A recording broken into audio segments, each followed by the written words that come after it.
এক নম্বর হচ্ছে ওয়াজিব, দ্বিতীয় নম্বর সুন্নত মুআক্কাদা আলাল কিফায়া, তৃতীয় নম্বর মুস্তাহাব। নফলও বলেছেন বা মুস্তাহাবও বলেছেন। এই তৃতীয় প্রকার মধ্যে নফল মুস্তাহাব একসাথে অনেকেই ধরেছেন, অনেক ফুকাহায়ে কেরাম আবার ভাগও করেছেন। তাহলে আমরা তিন প্রকার ধরি। এবং ওয়াজিব এতেকাফের জন্য রোজাও শর্ত। রোজা ছাড়া যদি কেউ এতেকাফ করে তাহলে ওয়াজিব এতেকাফ আদায় হবে না। এবং দ্বিতীয় নাম্বার সুন্নত মুআক্কাদা আলাল কিফায়া।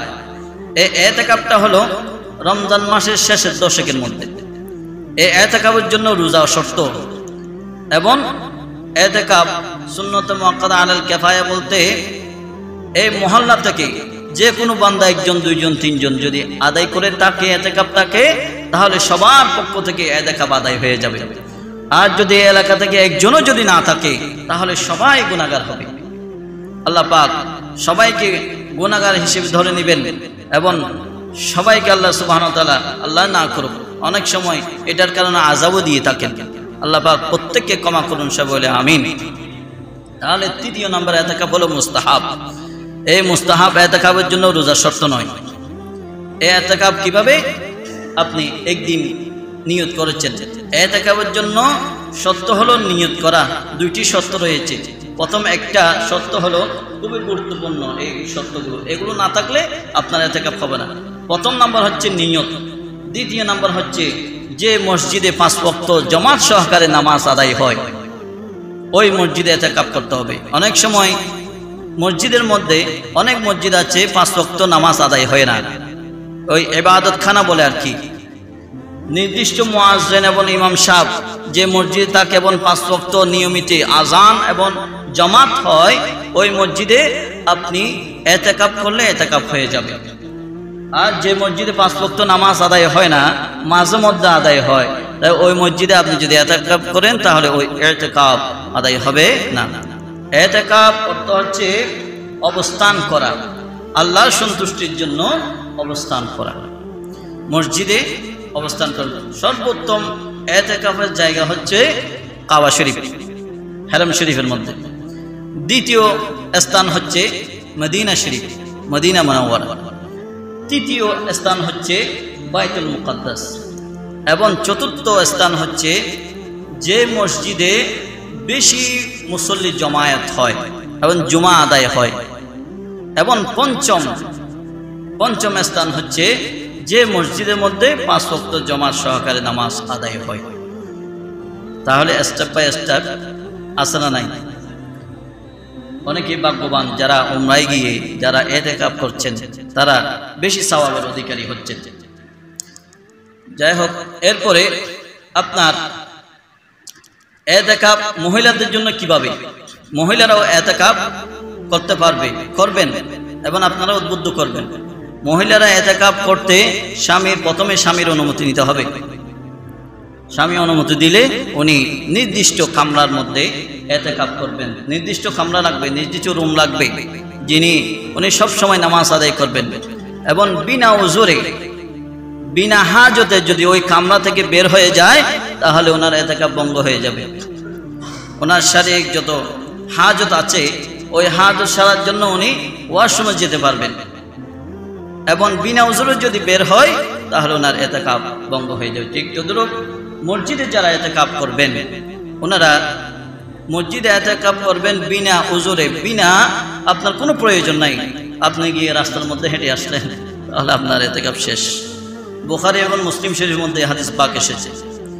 নবীজি বলেন, وعنها قالت السنة على المعتكف ألا يعود مريض। কোনো ব্যক্তি রোগাক্রান্ত হয়েছে, ওনার আত্মীয়, আমাদের আত্মীয়স্বজন অনেকে আছে না রোগাক্রান্ত হয়, আমি এতেকাফ অবস্থায় আমি যদি ওনাকে গিয়ে শহরের মধ্যে গিয়ে যদি দেখে আসি তাহলে আপনার এতেকাফ শেষ। কোনো রোগী ব্যক্তিকে এতেকাফ অবস্থায় দেখা যাবে না। এবং দ্বিতীয়,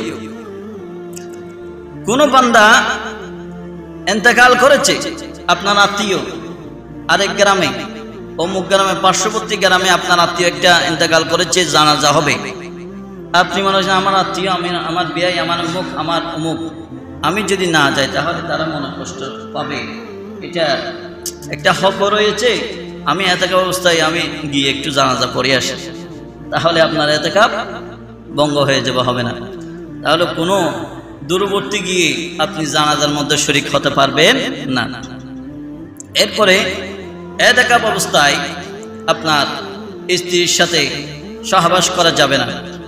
বিয়াদবি মাফ করবেন, যেহেতু হাদিসে পাকের কথা একটু বলতে হচ্ছে। পরিবার কাজ, এমনকি বলা হচ্ছে পরিবারের কাজ থেকে বিরত থাকতে হবে। আপনার পরিবারের ভরণ পোষণের কাজ যদি এতেকাপ অবস্থায় করেন, তাহলে আপনার এতেকাপ হালকা হয়ে যাবে, ভঙ্গ হয়ে যাবে। এতেকাপ করার পূর্বেই আপনার পরিবারের মধ্যে 10 দিনের মধ্যে যা যা প্রয়োজন, এগুলো প্রয়োজন মিটেই আপনি এতেকাপ করার জন্য আসবেন। তাহলে বলা হচ্ছে পরিবারের কাজও করা যাবে না এতেকাপ অবস্থায়। কি কি করতে পারবেন? এতেকাপ অবস্থায় আপনি কোরআন তেলাওয়াত করতে পারবেন, হাদিস পাক চর্চা করতে পারবেন, নামাজ দোয়া পড়তে পারবেন, এবং ইসলামিক বই পুস্তক আপনি পড়তে পারবেন, জিকির আজকারে মশগুল থাকবেন। অযথা কথা বলা যাবে না, অনর্থক অযথা দুনিয়াবি কথাবার্তা বলা যাবে না। যদি অনর্থক দুনিয়াবি কথাবার্তা বলেন, তাহলে আপনার এতেকাপ হালকা হয়ে যাবে। অনেকেই মোবাইল নিয়ে আসে, মোবাইলের মধ্যে কলের মধ্যে বলে দুনিয়াবি কথা আদান প্রদান করে, তাহলে ওনার এতেকাপ সহিভাবে হবে? বর্তমান ডিজিটাল যুগ, এখন আমাকে তো বলা হচ্ছে মসজিদে অবস্থান করার জন্য। আমি এখন মসজিদে অবস্থান করছি, একটা মোবাইল নিয়ে আসি, আমার প্রয়োজন হলে কথা বলবো, প্রয়োজন শেষ হলে আমি রেখে দিব। তাহলে দুনিয়াবি কথাবার্তা বলা যাবে না। প্রয়োজন বোধহয় আপনার গোসল করতে হচ্ছে, আপনার হাত সারতে হচ্ছে, তাহলে আপনি মসজিদে পার্শ্ববর্তী এখানে গোসলের ব্যবস্থা আছে, ওয়াশরুমও আছে, আপনি গোসলও করতে পারবেন, ওয়াশরুমে যেতে পারবেন। অন্য কাজে, অনর্থক দুনিয়াবি কাজে আপনি মসজিদ থেকে বের হতে পারবেন না। যেখানে রোগী ব্যক্তিকে দেখতে নিষেধ করেছেন এবং জানাজা পড়তে নিষেধ করেছেন, এবং স্ত্রী এবং পরিবার পরিজনের যে ভরণ পোষণের দায়িত্ব, এগুলো করতে পারবেন না, সেখানে আপনি কেমনে এই দুনিয়াবি কাজ করবেন? আপনার এতেকাপ কেমনে হবে? তাহলে এদিকে একটু সজাগ থাকবেন। আর এতেকাপের এটা হচ্ছে করণীয় এবং বর্জনীয় বললাম। এতেকাপ কিভাবে করলে হবে আর কিভাবে করলে হবে না, এবং বলবো এতেকাপের ফজিলত একটু বলে দিই। যে ব্যক্তি একদিন এতেকাপ করবে, খুব ভালো করে খেয়াল করবেন, আমরা এতেকাপ করতে চাই না। কোনো ব্যক্তি যদি একদিন এতেকাপ করে, তাহলে ওই এতেকাপকারীর জন্য আল্লাহ সুবহানাহু ওয়া তাআলা 3টি পরীক্ষা গণনা করেন। কয়টি পরীক্ষা? জাহান্নাম এবং আপনার মধ্যখানে 3টা পরীক্ষা দিয়ে আড়াল করে দেন জাহান্নামকে। এই জাহান্নাম, আমি আমার এই বান্দাকে তোমার গন্ধ যেন, তোমার আগুন উত্তপ্ত যেন সে অনুভব না করে, সেজন্য আমি আমার এই এতেকাপকারী বান্দাকে আমি এমন সেফ করব, আমি এমন নিরাপত্তা দিব ওনার এবং জাহান্নামের মধ্যখানে 3টা পরীক্ষা খনন করে দিব। একটু বলেন সুবহানাল্লাহ। একটা পরীক্ষা কতটুকু? আসমান এবং জমিনের এই মধ্যবর্তী যে দূরত্ব রয়েছে, একটা পরীক্ষার খনন দূরত্ব ততটুকু। একটু বলেন সুবহানাল্লাহ।